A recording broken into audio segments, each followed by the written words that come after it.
instruction. Para po naman sa pagsunod po, pagpatupad ka ang iyo tayo pinay malupot. So, sa price sa sale kami.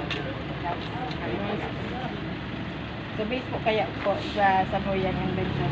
One rice meal, then warehouse. Kala po, sir. Video ini. Hindi ko alam lang. Daman ako. Sirintanan na.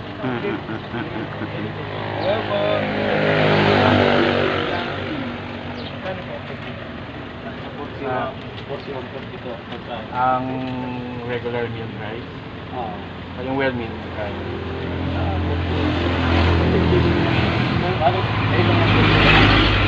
Piso lang ang difference siya. 41. Well meal.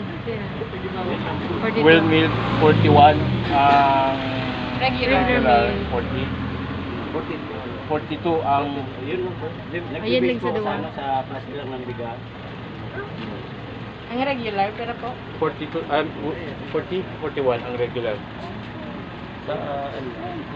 Ang well meal po 42. may ano po, nagbibinta ka per bag. Manggurano po ang per bag. Ito po. 2K. May nagkukuaman po sa mga retailer sa lagay sa mga paratinda sa retail big lang po talaga. Waraman po sa diri stock na parang Nagbabagal po kamo paro. Di ini po, sa idol, sa inyo lang yan. Kano, ano nito sa basa. bako mo. Iba man mo ako sa Amerika. So ngunyan, ang naka-stock po sa warehouse nyo, nagkapos lang paano. Iyo po. Ano naman po ang capacity kang warehouse nito? Maximum ka 500. Pero yung bawang pato 500. Nasa 400 pa lang. Ang mulino po nino, pero ang capacity per hour, kung bagas na ngayon. Maximum 800, ay 8 bags Mark. per hour.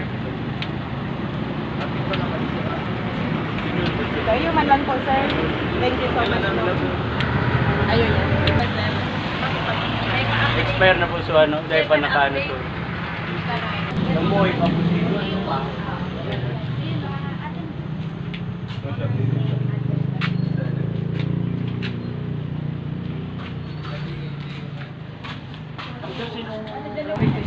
Lori ko.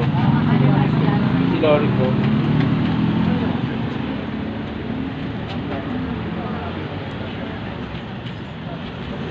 Lori ko.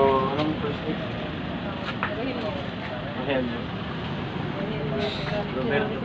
Roberto. Roberto David. Roberto. Ito po, nag- Sila...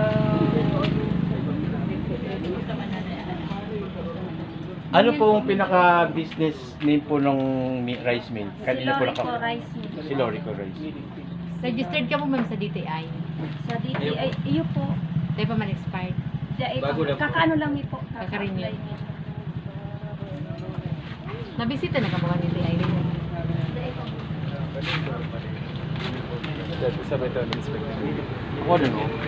Sir? Ang ano po Sa nito, dire. so... Wala no? Kusot. So, alis na. Ang side po nito. May nagkukuha po ma'am. Side po. Silang ano ma'am, silang manawag po nagkukuha. Hindi kita-kita. Ikaw din. Ikaw ano mo, ibang Raul, marahin ka to kay kuha. Alright guys, nandito tayo ngayon sa Purok 1, Barangay Burabod, Malino, Albay, kung saan po binisita ng team ng Municipal Agriculture sa Office ang isang rice mill dito po sa nabanggit kong Purok. Ayan, ang may-ari po, ayan po ang ine-interview ni Sir.